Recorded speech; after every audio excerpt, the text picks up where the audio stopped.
Namo tassa bhagavato arahato samma sambuddhassa. Namo tassa bhagavato arahato samma sambuddhassa. Namo tassa bhagavato arahato samma sambuddhassa. We are giving this series a Dhamma talk under the main heading of how to deepen our mindfulness insight practice. And we have gone through a series of instruction what to do. And in the last Dhamma talk, the heading is when one practices with an objective of eliminating all form of physical and mental suffering,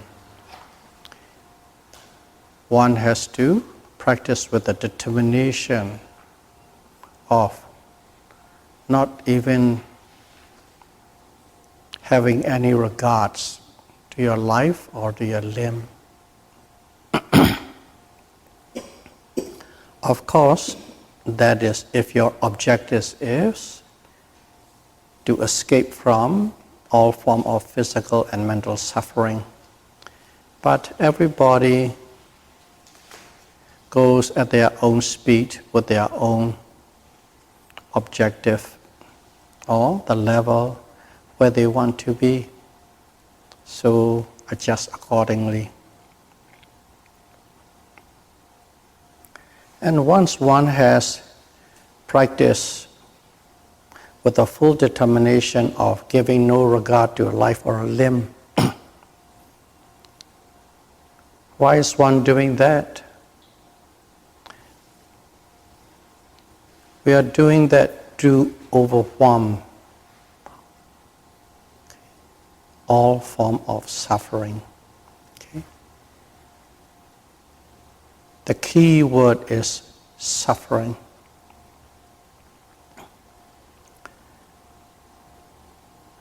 Suffering can be understood in many ways, but from the Buddhist perspective, first and foremost, an aspect that we all understand, having difficulty in our lives whenever situation changes, health-wise, prosperity-wise, fame, fortune-wise, whatever we are attempting to succeed, failure-wise, whenever we come into these sets of conditions, we suffer. We have both physical and mental pain. This is obvious one that everyone understands. But the funny thing is only when we come to these kind of states, obvious state of suffering, we think we are in this difficult, to get out of this difficult hole of suffering. Other than that, we think it's great, fantastic. This kind of suffering is called dukkha, obvious kind of suffering. But from the Buddhist point of view,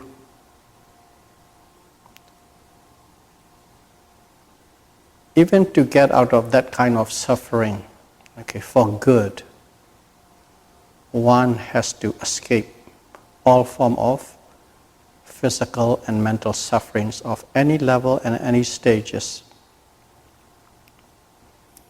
Another one is, in our life, we always live every day. Just reflect upon it. There are moments we are happy. There are moments we are happy.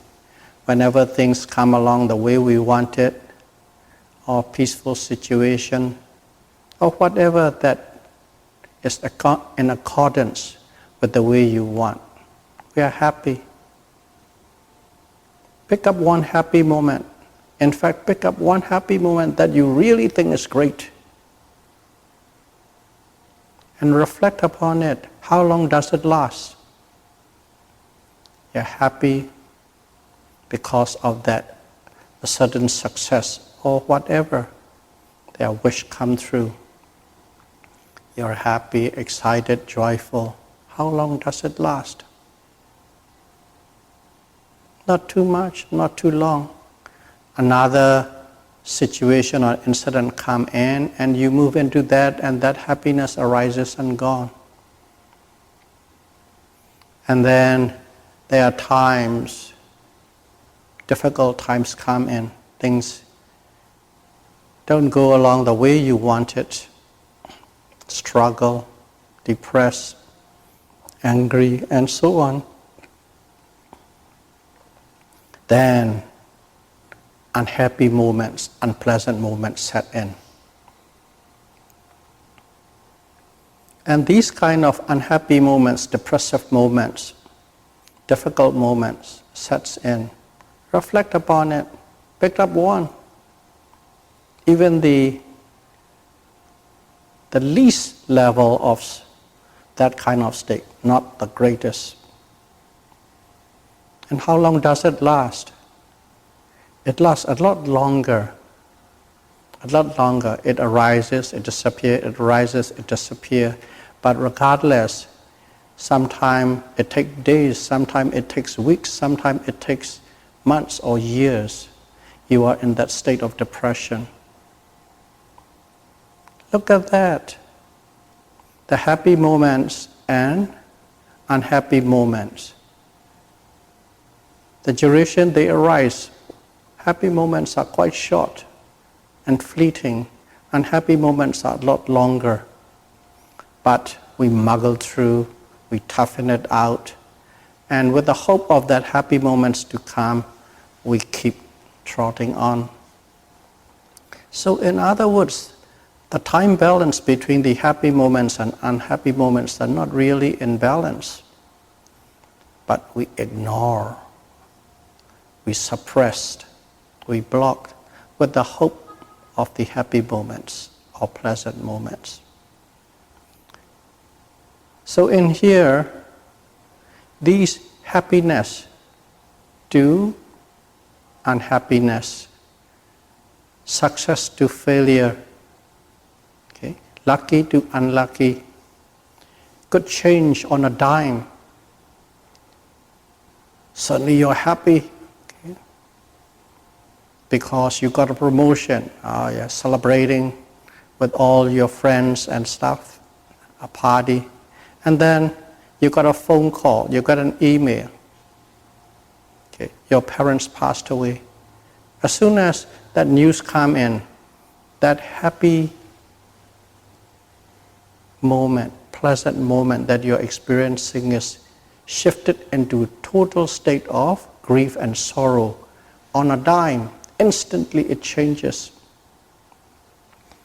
And that kind of changes happen so many times in your life. Changes from the moments of happiness to unhappiness, totally uncontrollable. The change in the state of your life happens all the time. It can shift in a fraction of a second. And also, as we said, unhappy moments, depressed moments are a lot longer than the happy moments. And that is another kind of suffering. Change in situation, change in condition, change in mental state. Viprinama dukkha, second type of dukkha, suffering. The first one is obvious, this one is changes in the mood or mode of mind. Even in one day, even in an hour, if you really be careful and mindful, you know how many times it shifts. That is also suffering. And the third one is, okay, all physical and mental phenomena, which we define as self, me, I. They are always in a state of change. They are always under the oppression of state of flux and state of change, impermanence. That kinds of oppression of the state of change, impermanence, or anicca, that is the main dukkha. Okay. That is the main dukkha. And that one is very difficult to see. Okay, very difficult to see. And when we are practicing with that objective of to overwhelm and overcome all these kind of physical and mental suffering. That is our objective. And of course, if we keep contemplating, reflecting, thinking about everything under the sun, okay, we have no direction, no focus. We won't be able to identify a path. So what we do, of course, taught by the Buddha, we set up a system to observe this body and mind. Okay, this body and mind.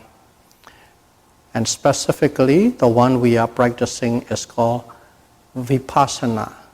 Even in Vipassana, we practice pure Vipassana. Pure Vipassana, which is using full foundation of mindfulness as the key tool to experience the true nature of mind and matter. That's what we are practicing. Pure Vipassana. It doesn't mix or dilute it with samatha, which is a concentration meditation or tranquility meditation. So we are practicing this pure Vipassana, or we can call it mindfulness insight meditation. And this is, the main purpose is to overcome all form of physical and mental suffering. But what we do was, we take this specific instruction and method and we utilized it. And we don't try to wave around every kind of suffering that we can think of. We really narrow down to this body, which is about 5 feet, 6 feet, 7 feet tall. And that is the extent of this body, the form that we have. And we focus within that form. Okay? Within that form, within that body. Or we can call it matter. And as we all know, this is the combination of mind and matter, or combination of mental phenomena and physical phenomena. Okay? Mental phenomena and physical phenomena. You focus only into it. Because if we go all out, you won't have a proper channel to focus and understand. So we use this 6-foot-long body as the main object to focus upon. And we use full foundation of mindfulness and observe. And when we observe, the main thing is to eliminate, uproot physical and mental suffering. So the key word is suffering. Okay. Suffering is not a very efficient word in translation. The original word is called dukkha. So let's use the word dukkha. Okay. I have already defined at the beginning 3 types of dukkha, and all are covered under that. And if we say suffering, all those 3 are under that word, suffering. If you can understand and perceive that way, you will have a deeper understanding, not simply the dictionary meaning of suffering.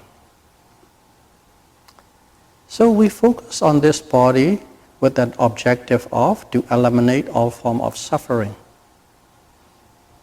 And as we said, the key word is suffering, dukkha.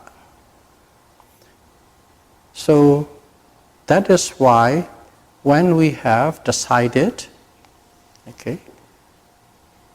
to practice this mindfulness insight meditation with no regard for life or a limb, is to overcome that suffering.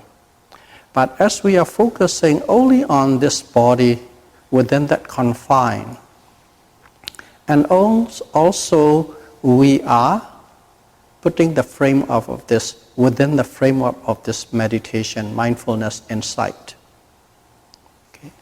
That is a focus.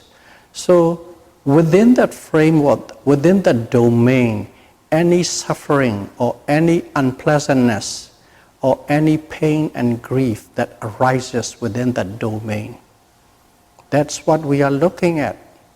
Don't have to look at the whole universe. Within this body and mind, within that framework, you are looking, you are observing. For what? To eliminate the suffering.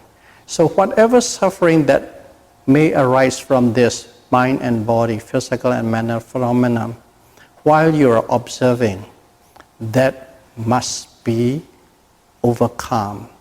That must be overwhelmed. So to tackle the main dukkha, you have to understand that dukkha through a piece of the sample which represent that dukkha within this confine of this mind and body. So when you meditate, there will be physical pain and mental pain will be arising due to your practice, directly related to your practice. And that you must overwhelm or overcome. And in the process of overcoming and overwhelming, if you have to die, so be it. If you are going to lose a limb, so be it. That's the determination. Okay. That is how the two is connected.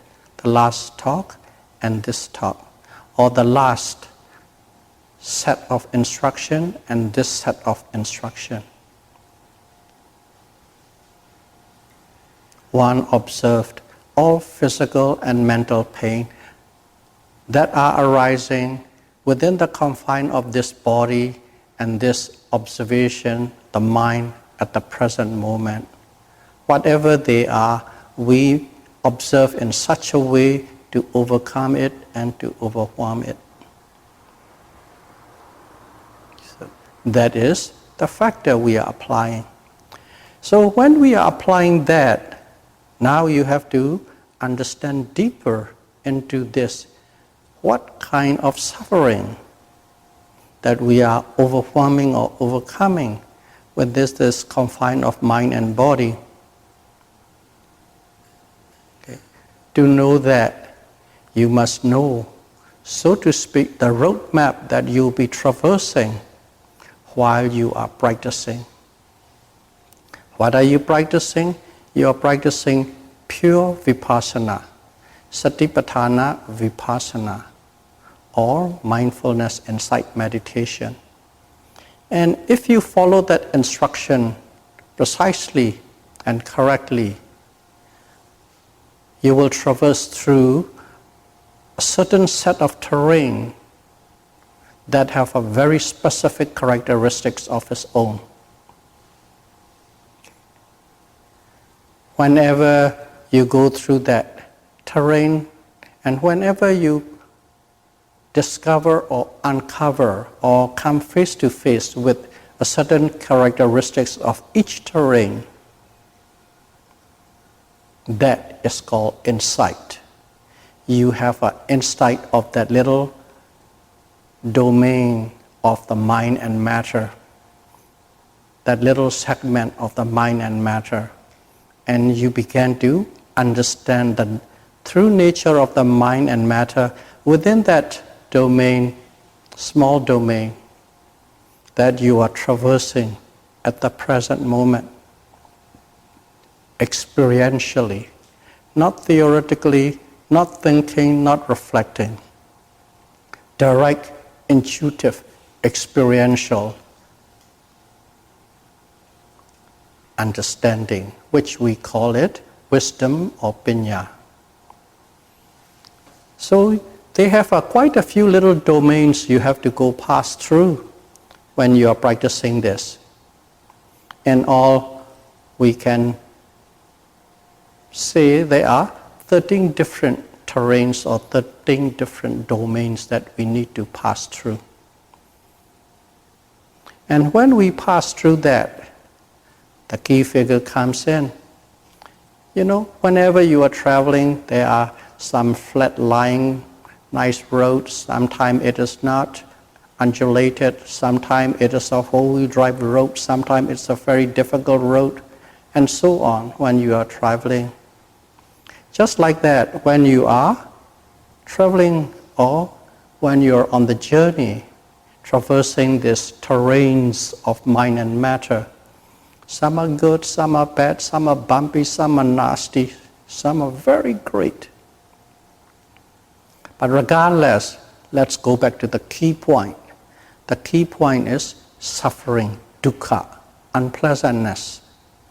And in this terrain too, there are certain terrains really nasty and unpleasant. So nasty and unpleasant, if you don't know what you should be expecting, or if you don't have a proper guide, you can go through the maze and you will never come out. Okay? You'll be still going round and round, and you will never get to your destination. So there are certain terrains that are specifically identified for suffering. And that one should know at least ahead of time. So that if you are not with the group, if you are not with the teacher, if you are doing on your own especially, at least you have some sort of a roadmap. If you have a close connection with the teacher can guide you through. But regardless, we should have some information about it. Suffering, dukkha, unpleasant situation, depressive situation,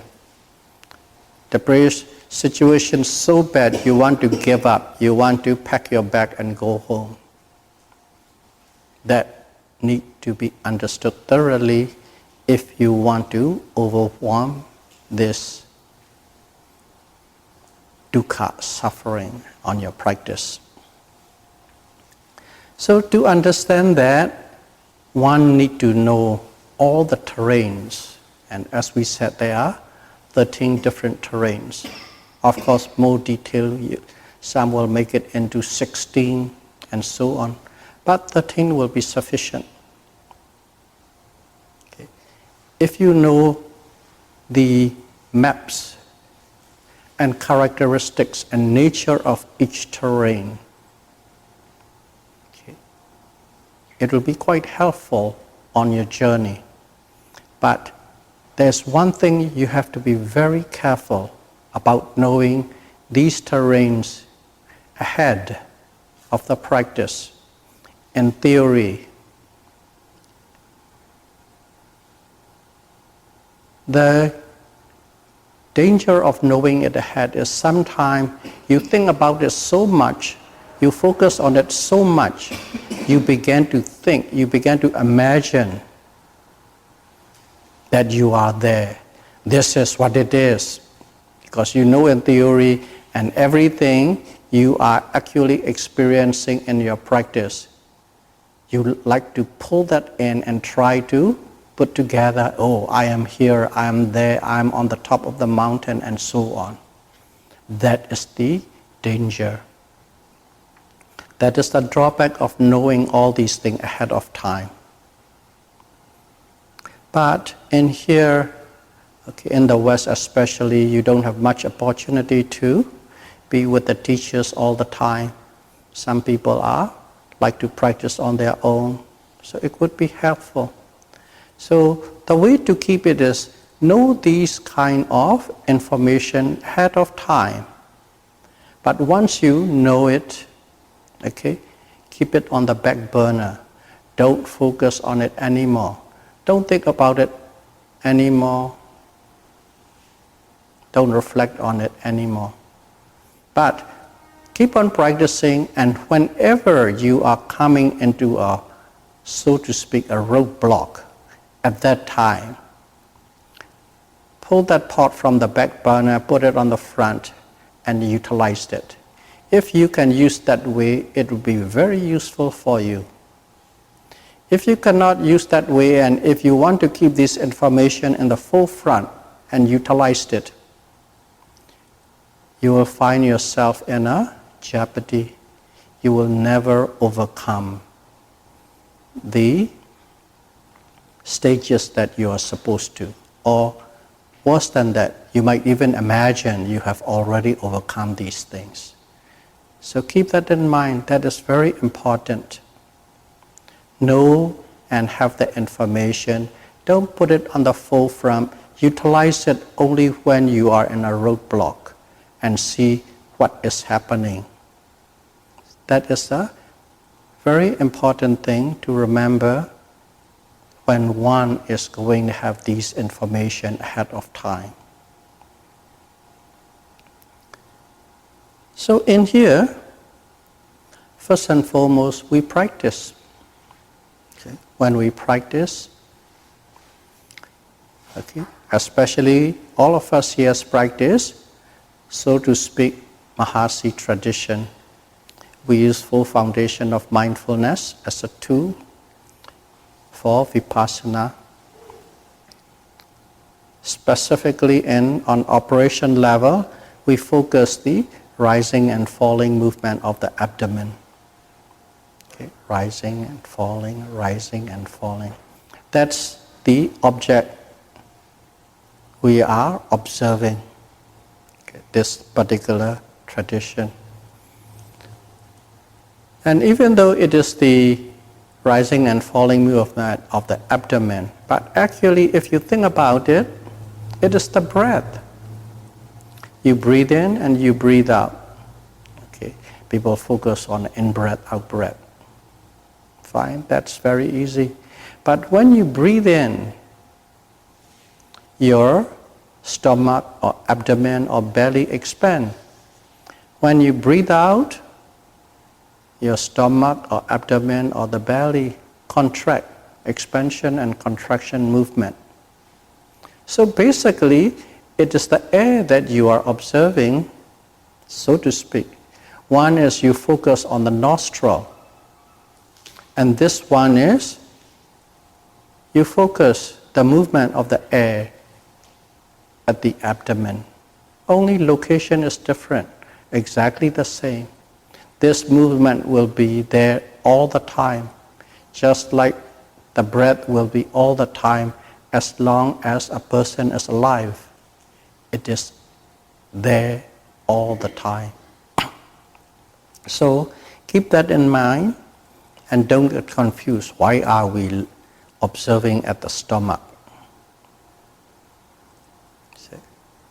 The stomachs give you a larger area, so it's easier to focus. Even by the people who had never meditated before, they can come in, you can see that quite easily. Okay. Larger area, the movement is there. And also, all the Dharma talk and explanation and process with the scriptures are explained based on this rising movement and falling movement. So if you are going to follow this tradition, all explanation will be based on that events, those events. And if you are not doing that, the explanation and your experience will be quite different. So that is one thing. So here we are observing this movement, rising movement and falling movement. So when we observe this rising movement and falling movement, okay, it's rising. And we are supposed to know that it is rising and there's a falling. And we are supposed to know that it is falling. Rising, falling, rising, falling. Let's say you are a beginner, you just started it. Rising movement, falling movement, you know. At that moment, what happened is, first and foremost, what do you really know when you're observing? Your abdomen or your stomach is expanding. My tummy is expanding. You can feel, you can sense the shape and the form of your tummy or abdomen. You can feel, you can sense the shape and the form of the tummy, and it expands. Okay? So to speak, my tummy is expanding. My tummy is contracting. My tummy is expanding. My tummy is contracting. And I know it is expanding, and I know it is contracting.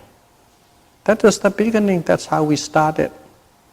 And when you started it, if you really look at it, everything is based around I or my.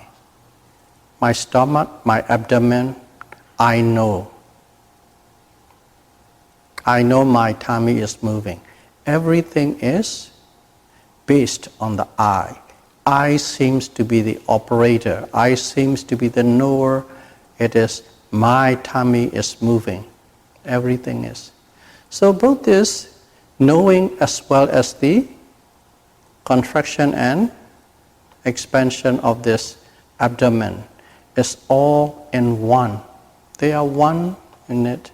And that one is based on the I. There's no separation.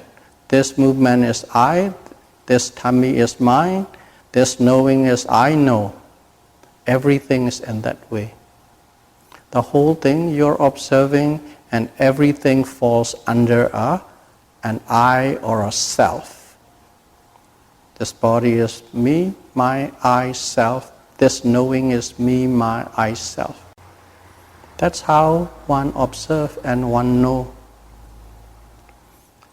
Rising and falling, and also touching, the same sense. I am touching, I know that I am touching, and so on and so forth. So, first and foremost, we are investigating about the nature of self, about the nature of I, if you want to eliminate all form of suffering. Okay? And in here, theoretically, we know there's the body and there's the mind and body. There's a physical phenomenon and there's a mental phenomenon.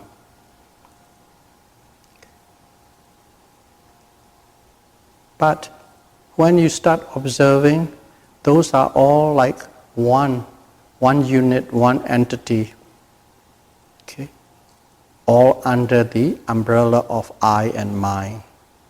That's how you know. At the beginning, that's how you know. So you have to keep on observing, rising, falling, okay? You observe in such a way, it has to be quite precise. It's concurrent knowing. But if you keep on doing that, if you keep on observing that slowly and slowly, okay, if you don't give up, slowly and slowly, it starts changing. And why is it? The reason is, if you can have your mind focus attention on that rising and falling movement continuously for quite some time, that means your concentration built up. As soon as the concentration built up, the way you see that process of rising and falling starting to change, starting to shift, your understanding shift. What it is starting to see there's a movement. Okay. There's a movement going on. Rising movement, falling movement, rising movement, falling movement. And that is a physical phenomenon. And then there's a knowing of that movement. There's a knowing of this movement. You start to feel that rising and falling movement is one process and knowing is another process. Starting to have that separation. Why do you have that kind of a sense of feeling or understanding? Because your concentration, due to continuous mindfulness, has been starting to build up. When the concentration builds up, automatically you have the clarity of understanding and seeing and sensing. You begin to see two processes. One process is the movement. Rising movement, falling movement. Another process is knowing of the movement. Before, it was just simple under I. Now, that I split into two processes. One is the physical process, one is the mental process, starting to shift. That kind of shifting starting to come, and you keep meditating. You observe it as much as you can. We go through the stages at the beginning. Okay? What are these stages? You have to observe in such a way that there is no break, no gap in your observation. When you see that this split between the two processes become evident, that's one. Okay, and also other things that are still happening at that time. You're observing these rising movement, falling movement. And we all know we cannot keep our mind all the time there. So what happened is the mind wanders away. It drifted away. Thinking process come in. The mind wanders, drift, thinking, planning, remembering, imagining, all these thoughts come in. You are still observing these thoughts come in. At first it seems like it's pretty good. And then suddenly you found out a lot of thoughts are bombarding at you. A lot of thoughts are bombarding at you. When these thoughts are bombarding at you, you will have a confusion. What confusion? Oh, before I can meditate, I can focus quite well. Now I can't focus. Maybe am I doing something wrong? What is happening? That kind of question or doubt can arise in you. But understand this way. Before meditation, you think you are very centered. You're good. You can concentrate. You can do anything you want. Nothing is really disturbing you. That's how you think. And when you start meditating, your concentration is quite good. You can see rising and falling. And suddenly, the thoughts come in, the thoughts come in, the thoughts come in even more frequently. And you think that something must be wrong. But in actuality, that's not correct. Your understanding is not correct. The reason is you are starting to get into a condition you're facing your own thoughts. Before, you never face your thoughts and you just live the way it is all the time. Now, with the concentration, with the observation of the body, the rising and falling movement. Along with that, these thoughts come in, and when these thoughts come in, now you become more aware of their intrusion. Before, there's always intruding at you, but you are not aware of it. You think that is the way it is, the way it should be. But now, because of the certain degree of concentration, you become more aware of the thoughts. As you become more aware of the thoughts, you think, something must be wrong, I can't concentrate. But in actuality, because of the certain level of concentration, you become more aware of the intrusions of the thoughts. In other words, it's a progress. You begin to understand face to face that unruly nature of the mind, unruly nature of the thoughts. Before, everything is perfect, under order. Now suddenly you find out, no, it is not. It is these thoughts, these minds, these thinking processes are totally unruly because of your concentration. They come more and more, and in fact you have uncovered a little aspect of the true aspect of the mind, unruly nature. That's a progress, but if you don't see that way, you understood that something must be wrong with my meditation. No, it is not. And these thoughts will come more and more and more at first. And then they will even peak, really crazy. And then you'll find them slowly and slowly, they become lessen and lessen and lessen. Because you start to have a control of the observing all the thoughts that are coming in. You can check them, you can check them, you can check them out faster and faster and faster. When you are able to check them out faster and faster and faster, they do not have a condition or situation to arise quite frequently. That's what happened. So that's a shift you will see in there. At the same time, while you're observing, you will also understand or uncover the unruly nature of the mind. And if you understand how it's supposed to be and what is happening, you will keep on doing it, observing, because the thoughts itself is the meditation object. And only if you observe the thoughts, you will understand the nature of the thought. If you don't observe the thought, you would not understand the nature of the thought. First and foremost, you already understood. This is unruly. And you're observing again. While you're observing, first of all, is simply rising and falling and rising and falling. Okay. Mind and body all mixed up. And here, suddenly, with repeated and persistent observation, two process splits, physical phenomenon and mental phenomenon. You started to experience that.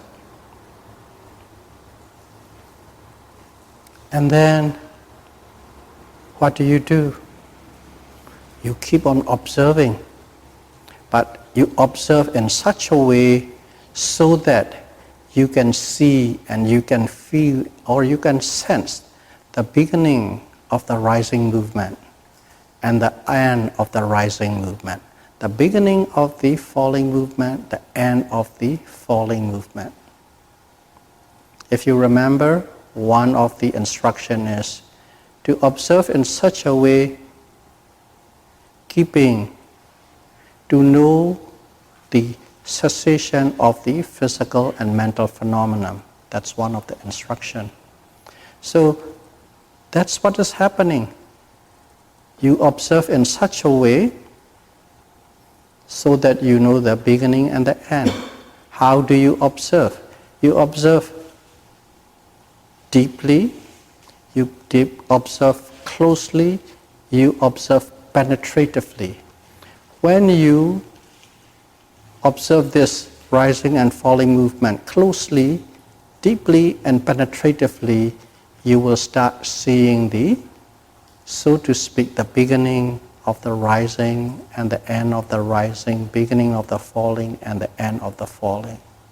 Of course, in your mind, in your experience, you are seeing this beginning and the end, beginning and the end, beginning and the end. But in reality, okay, if you traverse all the terrains, you will find out you are simply knowing the middle of the movement. You don't truly see the beginning of the movement. You don't truly see the end of the movement. The middle part of the movement is the most distinct and most obvious, that's what you are. But regardless, as you are inclining your mind to the cessation, you begin to see and feel that way. So, observing deeply, closely and penetratively means you begin to feel and see these movements with more qualities and more characteristics. First of all is the, so to speak, the beginning and the end. And along with it, not only the movement, you will see the other qualities, which is, along with the movement, there's a pressure, there's a stiffness, there's a tension, there's a feeling of slight unpleasantness at a certain point. All these things will become more and more and more obvious. Will become more obvious. Before you are observing, what you know is rising and falling. Now, not only the rising and falling movement, you begin to see other qualities and other aspects of it. Tension, pressure, fullness, bloatedness, slight discomfort, stiffness, and so on.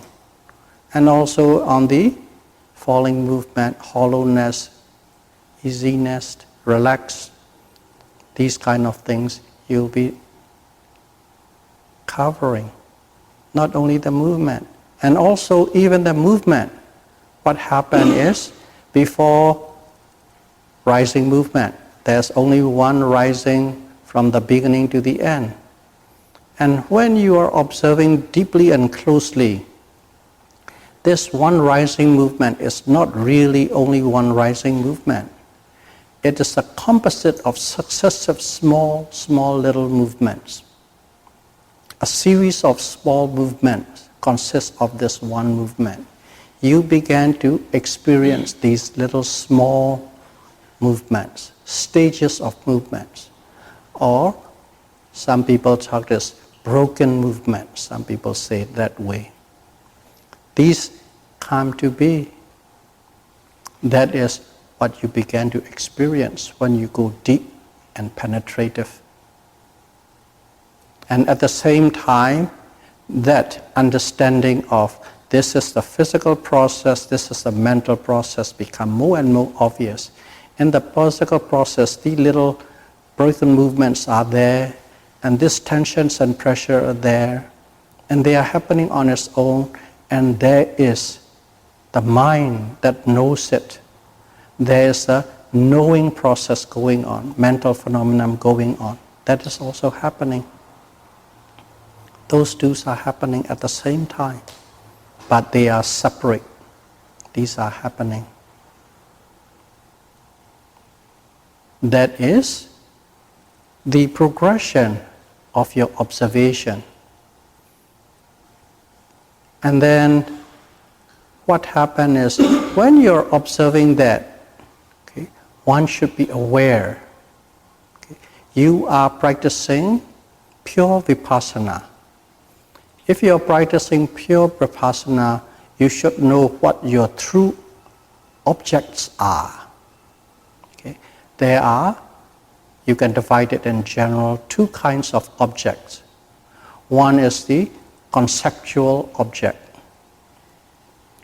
Piñati, conceptual object, under the names.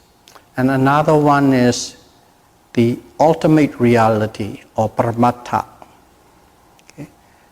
Or as it really is, or you can say it, the true nature, or nature. All these things. One is a concept, one is nature, the true nature. There are two types of object. And all conceptual objects are object for samatha meditation, concentration meditations. And all these ultimate realities, or the true nature, paramattha, are the true objects of vipassana.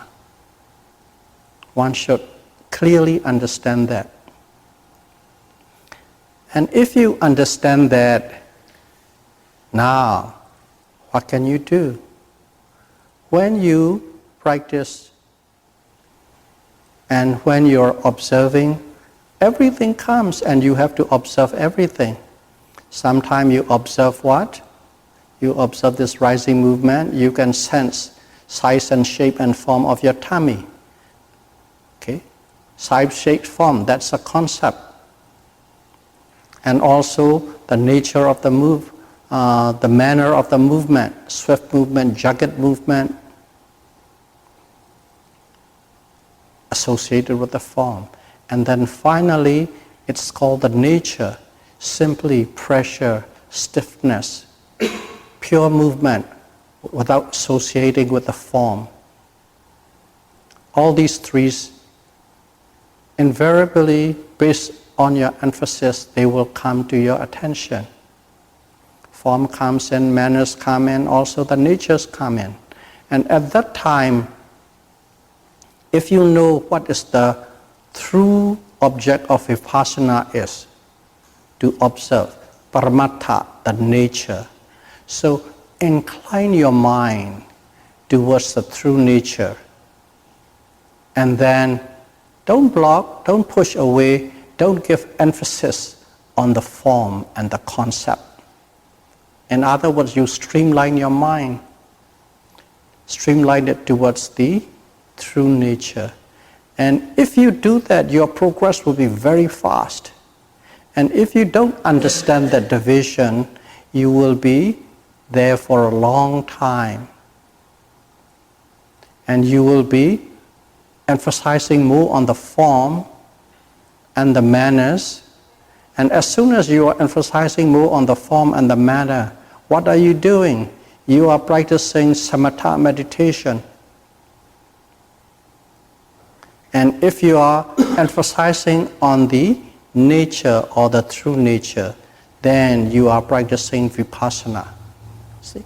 Just that little emphasis changes into totally two different directions. Don't emphasize on the form or the concept. Okay? But if they come, acknowledge it, but emphasize and focus on the true nature of the objects that are arising. In that way, you will be purely in the pure vipassana, and your progress will be very fast. Otherwise, you will be going in circle and circle, round and round all the time. So those are the three things that is very important. First of all, observe in such a fashion, knowing that what your true object of vipassana is. And then observe closely and penetratively and deeply. And observe repeatedly. And if you do that slowly and slowly, you will see what you understand as I breathe, I expand my tummy, I know. This kind of understanding drop.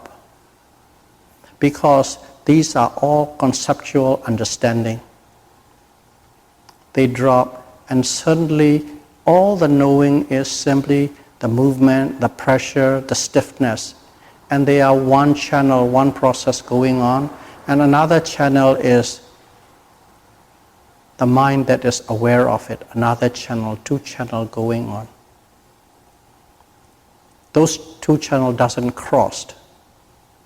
But at the same time, this two channel, physical phenomenon and mental phenomenon, Piñati and Paramattha, concept and ultimate reality, they coexist even though they are separate. Both this concept and this ultimate reality coexist in this body. In our normal life, normal day, every day, we emphasize so much on the concept and the form and the shape and the size and the color. That is on the top.